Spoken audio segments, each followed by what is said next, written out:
Hello everyone, welcome back to my channel. Noida से हम आए हैं दिल्ली और दिल्ली में सबसे पहले हम हौस खास की जगह को घूम रहे हैं। सो इस वीडियो को स्टार्ट करते हैं। Let's get started.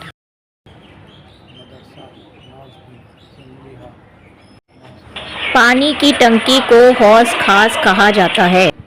जब खिलजी दिल्ली पर राज कर रहे थे तब उसने पूरे राज्य में पानी की सप्लाई करवाने के लिए पानी का टैंक बनवाया था।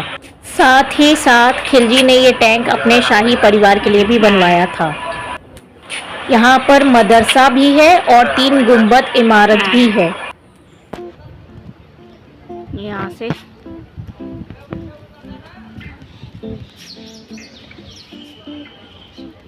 ये देखिए कितना बड़े एरिया में होगा ये किसी समय में।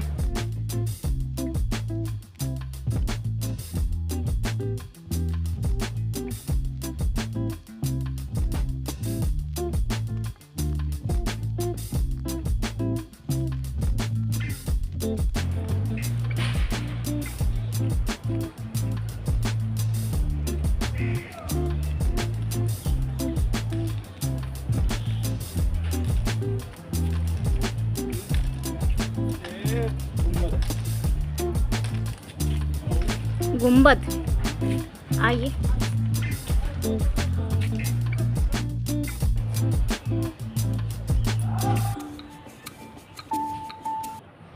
मदरसे का ये हिस्सा फिरोज शाह के मकबरे के पश्चिम में 65.5 मीटर तक फैला है। ऊपरी मंजिल में खुले स्तंभों युक्त कमरे हैं और निचली मंजिल में मेहराबी कमरे हैं। निचली मंजिल में छोटी अंधेरी कोठरियाँ भी हैं जो संभवतः छात्रों के निवास हेतु बनी होंगी। इसके अंदर रोशनी और हवा के लिए तंग झरोखे हैं और सामान रखने के लिए छोटे आले बने हैं। इन कोठरियों के सामने मेहराबी कमरे थे जो अब ढक चुके हैं। काल कोठरी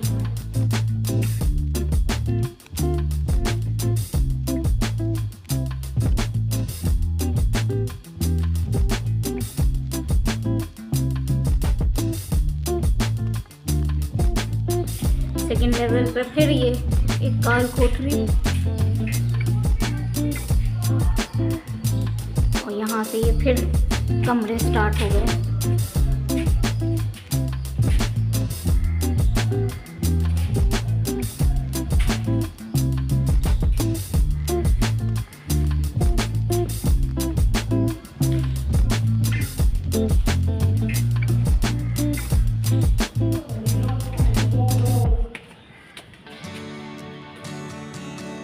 पापा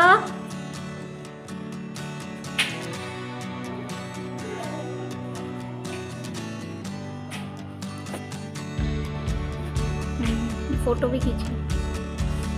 मज़ा आ गया। आप ऐसे खड़े हुए।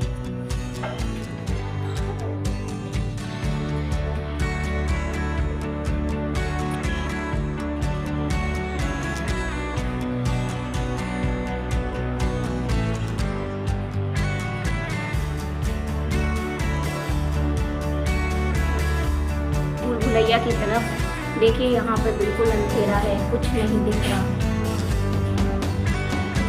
पहले के किले वाकई में बहुत ही बढ़िया आर्किटेक्ट होता था।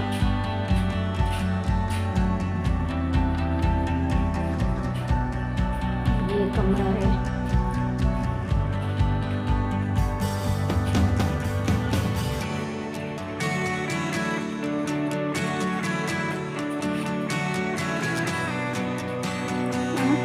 ये मेरे ख्याल से इनके नमाज पढ़ने की होती है।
ये है झील जो ये है वो झील जो खिलजी ने बनाई थी।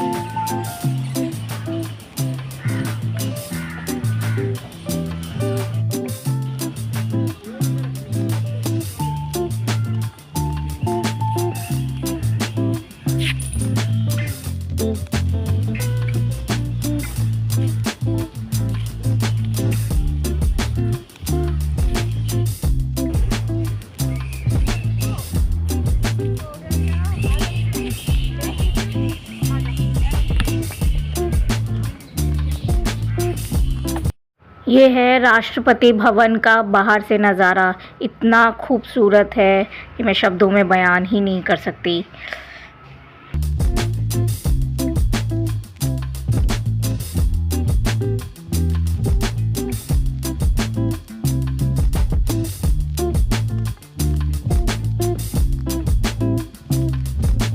ये है सफदरजंग मकबरा। ये एक मुगल युग का स्मारक है। ये मकबरा 18वीं शताब्दी में अहमद शाह बहादुर के शासनकाल के दौरान बनाया गया था। ये स्मारक एक ऊंची जमीन पर बनाया गया था और इसके चारों ओर एक बड़ा चौकोर आकार का बगीचा है। हर तरफ एक आंगन है। मकबरे का निर्माण लाल और भूरे पीले बलुआ पत्थर से किया गया था। सफदरजंग और उनकी पत्नी अहमद जहां बेगम की कब्रें स्मारक के अंदर एक भूमिगत कक्ष में रखी गई हैं।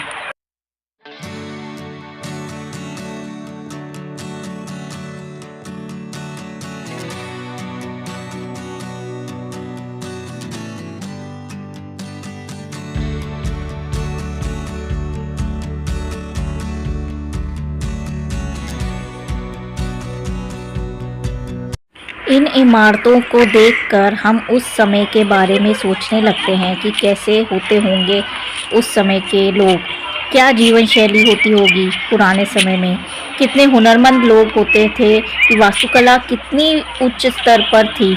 पत्थर तराश कर किस कदर सुंदर इमारतें बनाई हैं इन कारीगरों ने।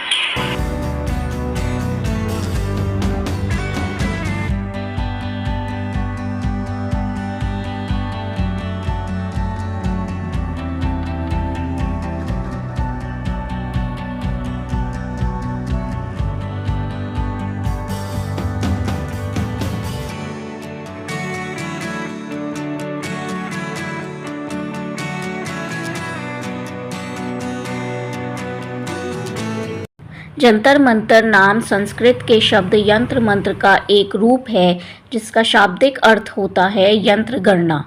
इसका निर्माण आमेर के राजा महाराज सवाई जयसिंह द्वितीय के द्वारा सन 1724 से 1734 ईस्वी के मध्य में करवाया गया। जयसिंह द्वितीय न केवल एक योग्य प्रशासक एवं सफल कूटनीतिज्ञ थे बल्कि वे ज्योतिष, गणित, विज्ञान एवं नगर योजना के भी अच्छे ज्ञाता थे। इस यंत्र के द्वारा दिन के सही समय का माप सूर्य के झुकाव के द्वारा ज्ञात की जाती थी, जिसकी छाया संरचना के ऊपर पड़ती थी। ये यंत्र 68 फीट ऊंचा है, जिसका लगभग 60% भाग धरातल की सतह से ऊपर है। इस यंत्र के प्रत्येक किनारों पर घंटा, डिग्री एवं मिनट के चिन्ह क्रमिक रूप से अंकित हैं।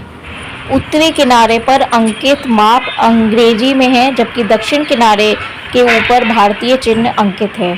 ये यंत्र चूने एवं पत्थर का बना है। मिश्र यंत्र इस आकर्षक एवं असाधारण संरचना को 1982 में दिल्ली में हुए एशियाई खेलों का प्रतीक चिन्ह बनाया गया था। महाराजा जयसिंह ने ये अनुभव किया कि वेधशालाओं के विभिन्न उपकरणों के द्वारा सूर्य, चंद्रमा एवं अन्य ग्रहों की गतिविधियों के अवलोकन में सहायता मिलेगी और उनकी निश्चित स्थिति के संबंध में भविष्यवाणी की जा सकेगी। महाराज जयसिंह द्वितीय ने विभिन्न शहरों में वेधशालाओं का निर्माण करवाया। प्रथम वेधशाला का निर्माण दिल्ली में किया गया। इसके बाद जयपुर, उज्जैन एवं वाराणसी, मथुरा में भी वेधशालाओं का निर्माण किया गया, जिनमें से मथुरा की वेधशाला अब नष्ट हो चुकी है। राम यंत्र का प्रयोग सूर्य, सितारों एवं अन्य खगोलीय पिंडों की ऊंचाई एवं दिशा कोण मापने के लिए किया जाता है। इस संरचना में अनेक मेहराबदार खिड़कियां बनी हुई हैं।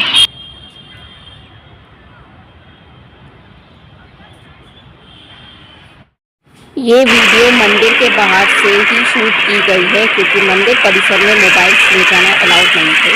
ये बात इतनी खेद की है कि मुगल्स के द्वारा बनाए गए सारे मॉन्यूमेंट्स में आराम से वीडियोग्राफी फोटोग्राफी की जा सकती है।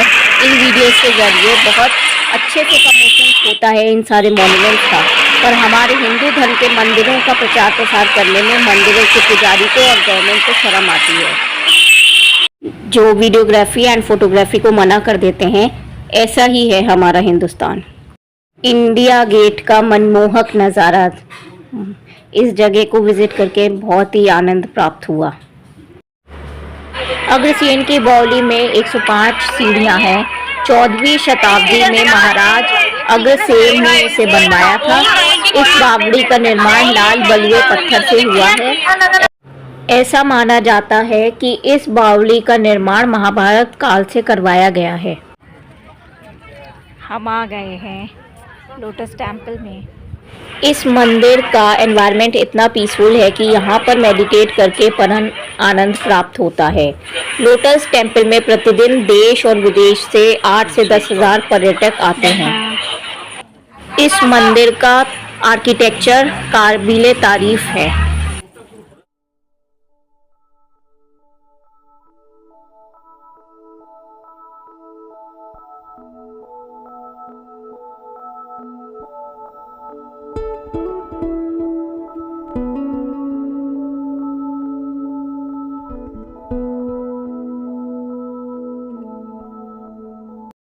कालका देवी मंदिर, ये मंदिर एक सिद्ध पीठ है। माँ दुर्गा ने यहीं पर महाकाली के रूप में प्रकट होकर असुरों का संहार किया था। ये माँ दुर्गा का एक अवतार है। ये मंदिर 3000 साल से अधिक पुराना है। मंदिर में बड़ी संख्या में लोग अपने बच्चों का मुंडन कराने आते हैं।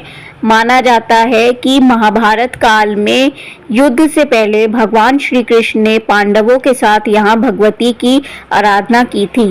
बाद में बाबा बालकनाथ ने इस पर्वत पर तपस्या की, तब माँ भगवती ने उन्हें दर्शन दिए थे। नवरात्रि के समय में इस मंदिर में लाखों की संख्या में लोग दर्शन करने के लिए आते हैं।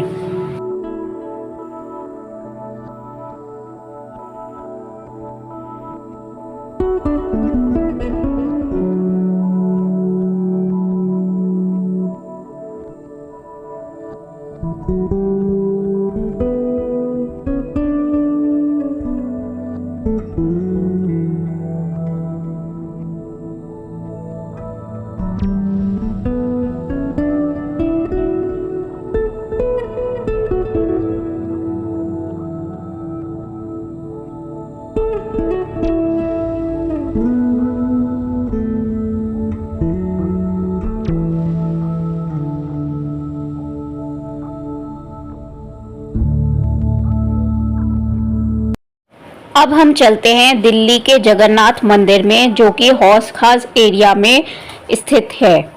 ये मंदिर एक रेप्लिका है पुरी के जगन्नाथ टेम्पल का। ये भगवान जगन्नाथ को समर्पित है और काफ़ी प्रसिद्ध मंदिर है। ये मंदिर 1969 में बनाना शुरू हुआ था और इसका उद्घाटन 1999 में हुआ। ये मंदिर उड़िया समुदाय के बीच अत्यधिक पूजनीय है।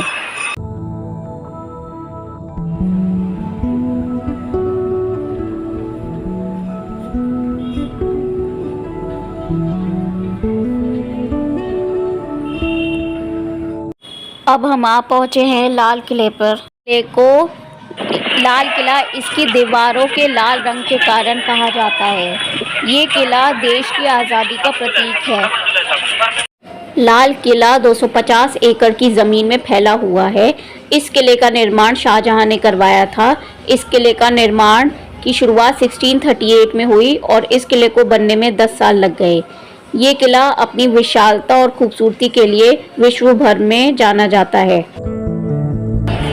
चलते रहिए वीर, तुम बढ़े चलो। शाहजहां के बेटे औरंगजेब ने इस किले में मोती मस्जिद का निर्माण करवाया था। 17वीं शताब्दी में मुगल बादशाह जहांदर शाह का कब्जा हो गया था। ये है नौबत खाना, मरम्मत नहीं हुई है।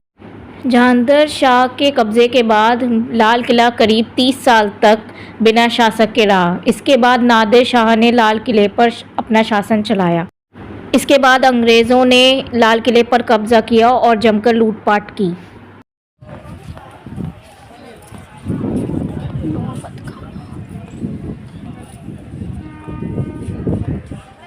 कारीगरी अच्छी की है, मेंटेन ठीक है। हाँ, ये है दीवाने आम। दीवाने आम में राजा जनता की पुकार सुनते थे। उनकी जो भी शिकायतें होती थी या उनकी जो भी तकलीफ़ें होती थी, राजा वो सुना करते थे और उस पर अपना फ़ैसला सुनाते थे, उनकी प्रॉब्लम्स को सॉल्व करते थे।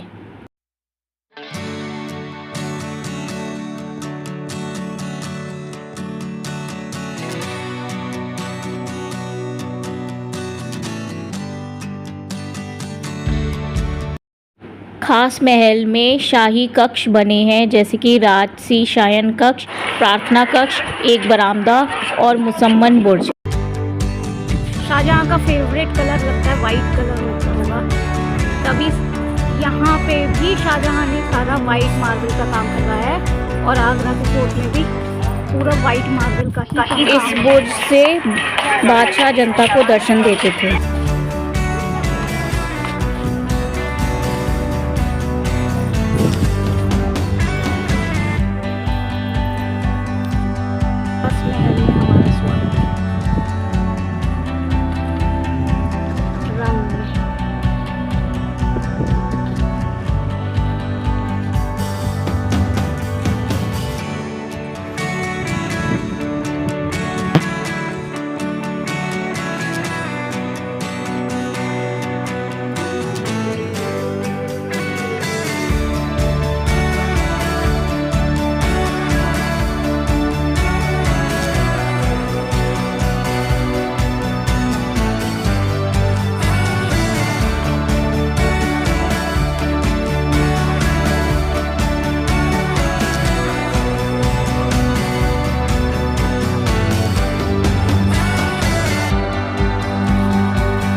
ये है मुमताज़ महल, जिसको कि अब संग्रहालय बना दिया गया है लाल किले के अंदर ही। और स्वतंत्रता के टाइम का जितना भी संघर्ष है वो इस म्यूज़ियम में दिखाया गया है।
Be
me clear.